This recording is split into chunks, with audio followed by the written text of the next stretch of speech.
Hi guys and welcome back. So today I'm going to be showing you how to make the ultimate lemon drizzle loaf cake. Let's begin. To start the recipe, you'll want to grab yourself a mixing bowl, and into the mixing bowl place your room temperature butter followed by the sugar, then beat together until they are lighter and fluffier in colour and consistency. For me this takes around 5 to 7 minutes, but it may take more or less time depending on where you are.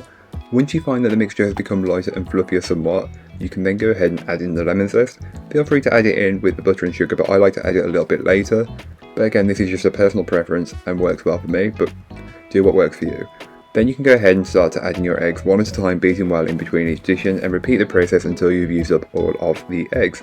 The mixture will become slightly more liquid. Add in your vanilla and mix again. Then give the bowl a good scraping down, and this is just to incorporate any bits that may not have been fully worked in from earlier on, so make sure to get the very top and the very bottom of the bowl, as this is normally where bits will collect. Then go ahead and add in the dry ingredients, which is literally just your flour. Then fold it in by hand, as I find it easier to do it by hand rather than using the machine. The machine may overmix it, and you don't need to be doing that with this cake.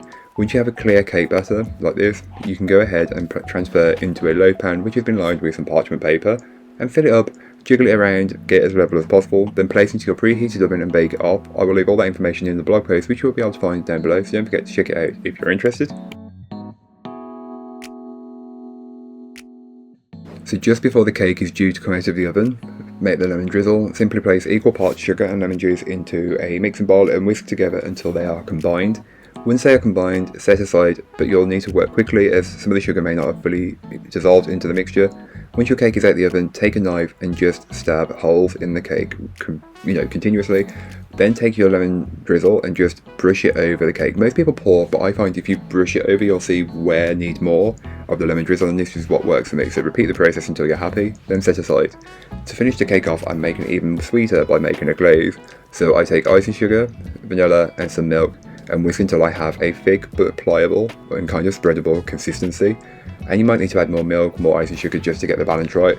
But then just mix until you're happy. Then take your cake, which is completely cooled down, and then pour the glaze over it.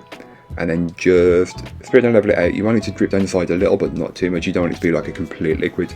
As you can tell, it spreads nicely. And for me, it just spreads perfectly as it's only dripping down the cake a little bit. And that's what you're looking for. So let that set, then you can cut it up, and you can cut this into as many or as few pieces as you would like. This is quite tart as it's got a lot of lemon in, but I like my cake like that, so make it however you'd like and cut the portions as big or as small as you would like.